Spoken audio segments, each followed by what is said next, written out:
Takže ahoj. Jako první bychom se vám asi chtěli představit. Takže tohle je Daria.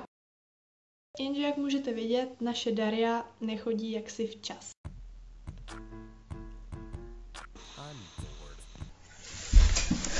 Omlouvám se, už jsem tady. Konečně. Takže tohle je Daria. Chodí pozdě, ale být vámi bych ji říkala radši Dájo, protože si vás jinak najde. Takže tohle byla Adela, ale jelikož jsme úplně stejný, tak by asi bylo dobré, kdybyste jí taky říkali Áďo, ze stejného důvodu jako mě Dájo. Bydlí v Kunvaldu, což je několik kiláků od Ústí nad Orlicí. Natáčet jsme se rozhodli, protože chceme být slavní a taky protože nás ze sebe baví dělat dementy.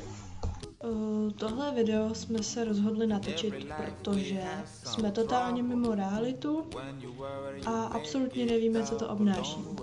V tomhle formátu je to natočené, protože vlastně od sebe bydlíme daleko, takže jediný způsob je to sestřihávat. A společný videa budou jenom, jak budeme u sebe, na návštěvě, což je 2krát do roka, ale bude těch videí určitě víc, než jenom 1 nebo 2.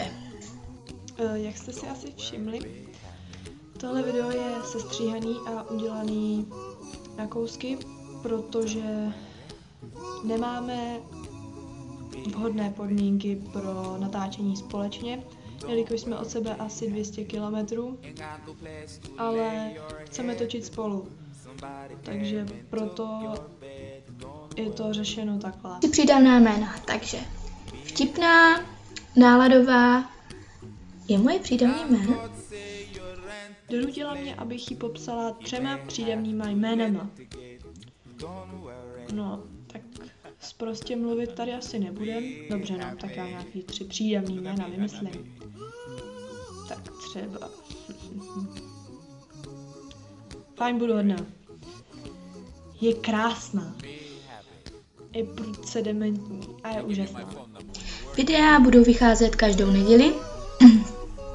Příští video už bude s tématikou, s tím, že byli bychom rádi, kdybyste nám napsali nějaké návrhy, buď sem, nebo k nám na Facebook.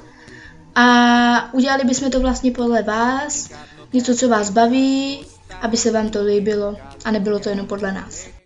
Máme v plánu točit asi každou neděli, pokud bude čas, jakože si myslím, že bude. A chtěli bychom po vás, kdyby se vám tady to video třeba náhodou líbilo, abyste nám třeba psali do komentářů nebo na Facebook, ten tam přidáme, co byste chtěli, aby jsme natočili. Třeba, já nevím, nějaký vlog o něčem, nějaký tematický video prostě. OK, tohle video bylo úplný propadák, tragický to bylo, úplně trapný, šílený. Pochopíme, prosím vás, pokud se vám to nelíbilo, jo?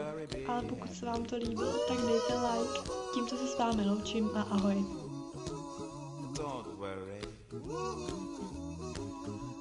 Měli byste nás brát s velkou rezervou.